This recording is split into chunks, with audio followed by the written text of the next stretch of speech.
for Minnesota, Griffin Parriott for Purdue. Parriott, the Minnesota native, Lee, the Indiana native. Obviously a great storyline. Great situation for us as wrestling fans is not only the storylines between these two, but since the duel, you know, for all intents and purposes is over with Golden Gophers being up 12 points going to this last match, but such an exciting match that we get to see here. They come over on the edge right in front of our broadcast table. Parriott with an early takedown on Lee. Just 12 seconds into the match. Brayton Lee, 3 losses on the year. He lost his last match to Sammy Sasso. Sasso's on a bit of a tear right now for the Buckeyes.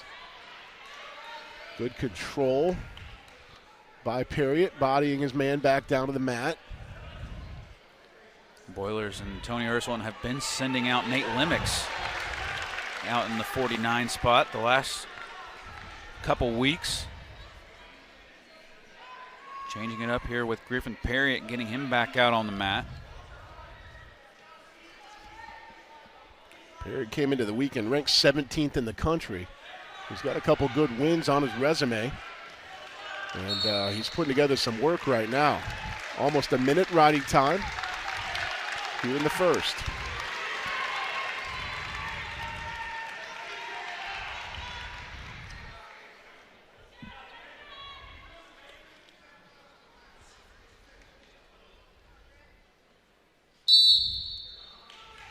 Brayton Lee, of course, comes in 4th in the country.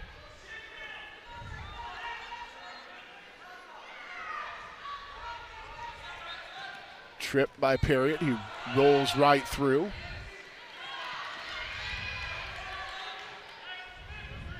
And another job, nice job twisting his man to the mat, and out of bounds they go. Griffin Parriott's special that we've seen so far.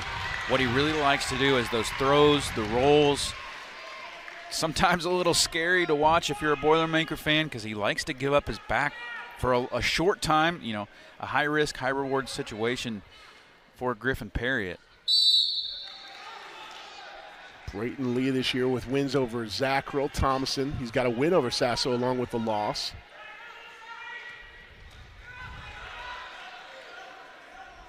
Dropped the decision to Boo Llewellyn early on in the season. Right now he's got his hands full of Griffin Parriott. Parriott again with the trip to return back to the mat. Under a minute to go here in the first. We saw a lot of Griffin Parriott last year, and one of the big knocks on him was he could get you to the mat. He couldn't keep you there. This is a great ride out from Parriott.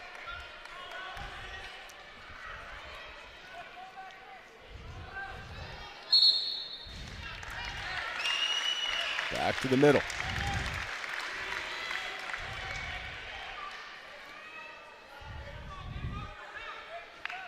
Parriott motioning to somebody in the crowd, taking coaching from all comers, it looked like.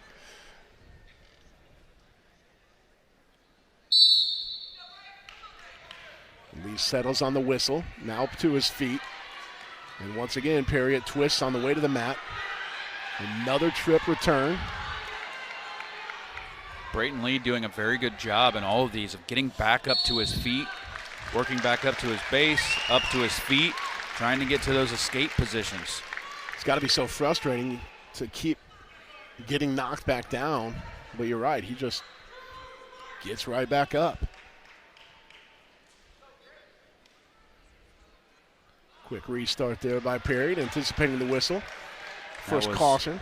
That was, I believe, expected by our head referee, Jimmy Chen, because we saw that and go a little, maybe a hair early at the last one. So definitely wanting to keep an eye on that that time around to make sure that Parriott was waiting until the whistle to go. Long-winded way to say a deserved caution there, I think. For sure. Parriott has the right leg hemmed up. He will fully ride out the first period here. 2:47 in riding time for Parriott after one. Lee defers. Parriott chooses bottom. Now a chance for Brayton Lee to go to work on top. Lee with a big contingent here. If you're not familiar with Indiana geography, Brownsburg a little under an hour away from Purdue's campus. And quickly to his feet, just 5 seconds for that escape to Parriott.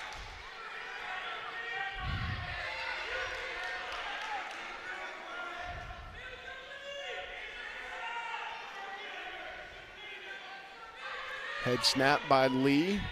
I'm not sure who's initiating that head snap as they both smack toward the mat. Lee tries a single, Parriott fends it off. Headlock by Lee, he lets go of that very quickly.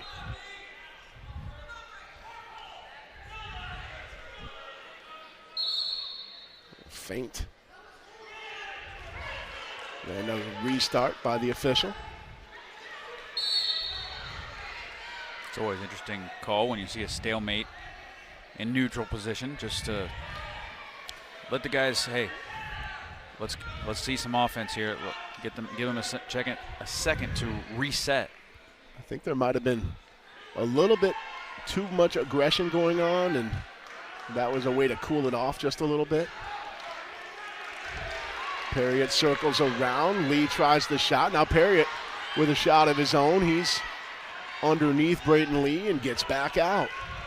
40 seconds remaining here in the second.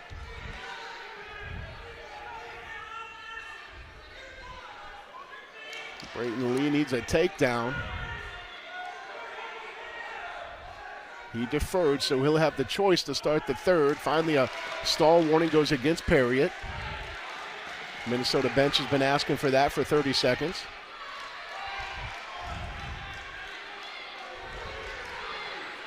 Another shot attempt by Parriott. Lee scrambles around and back to center they go. Under 10 to go here in the second. Lee with a shot. Parriott step back, and he will take a 3-0 lead to the third.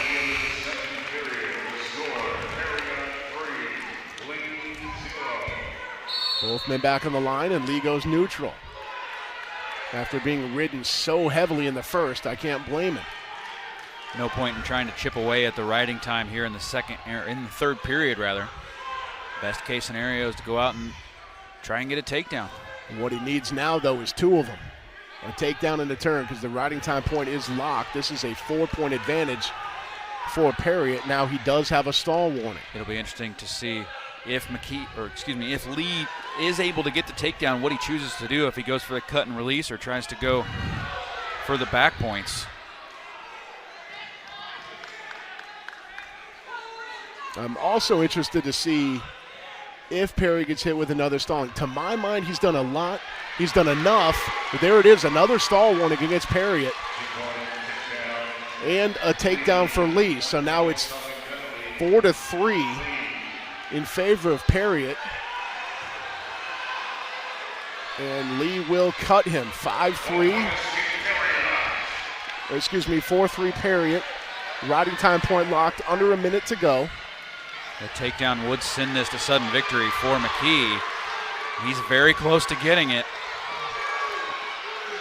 Parriott, a nice sprawled defense, and he will give up the takedown here. Lee will try and go to work on top. 30 seconds left. He's got a 1-point edge. The couple of Minnesota wrestlers want Lee to cut him loose and go for the takedown. That would be a dangerous game.